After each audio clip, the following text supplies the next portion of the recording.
Brother Ray Magandang gabi Endoso, isang Katoliko. Magandang gabi po, Brother Eli. Ang katanungan ko po ay ganito. May anak po kasi ako. Hindi ko pa po siya pinabibinyagan. Maraming po nagagalit sa akin, lalo na po yung aking mga biyanan. At syempre, yung pong aking mga magulang.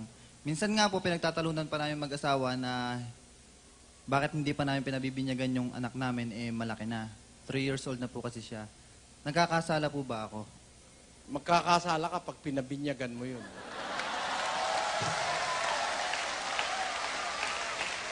Unang-una, babalikan ko yung salita ng Diyos, ano ba ang kasalanan?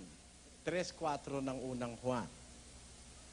Ang sino mang gumagawa ng kasalanan ay sumasalangsang din naman sa kautusan. At ang kasalanan ay ang pagsalangsang sa kautusan. Ayan, ang kasalanan, pagsalangsang sa utos.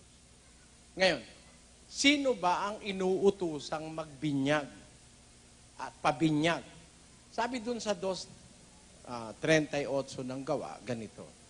At sinabi sa kanila ni Pedro, mangagsisi kayo at mangagbautismo ang bawat isa sa inyo sa pangalan ni Hesukristo sa ikapagpapatawad ng inyong mga kasalanan. Ayan, magsisi kayo, magbautismo o magbinyag. Ang pinagpapabautismo, yung nagsisisi sa kasalanan. Ibig sabihin, meron na siyang kaisipan, meron na siyang pananampalataya, nagsisisi siya. Yung bata ba? Pwede ba yung binyagan at magsisi? Pakinggan mo sa 5:13 ng Hebreo.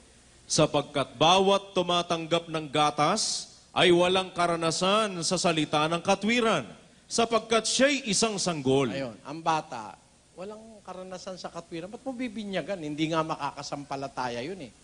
Ang isa sa requisite ng binyag, yung sumasampalataya.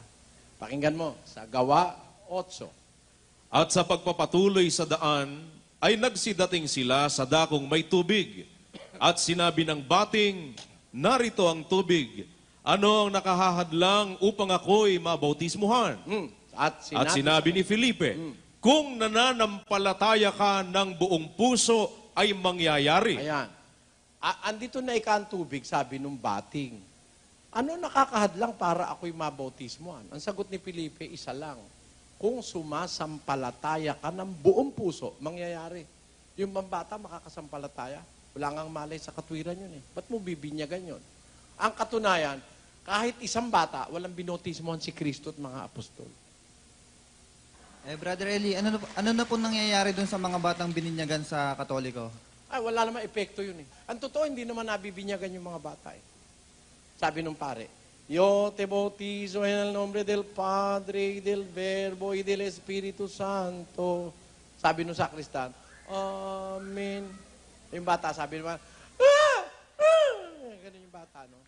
Yung Amen, salitang Hebreo yun. Ang kahulugan nun, tinatanggap ko. Sino nabinyagan? Yung sakristan, kaya kung 10 beses nagbautismo pare, 10 beses sahod naman ang sahod yung sakristan doon. Kaya walang binyag yung bata. Hindi totoo. Maraming pong salamat, brother. Salamat.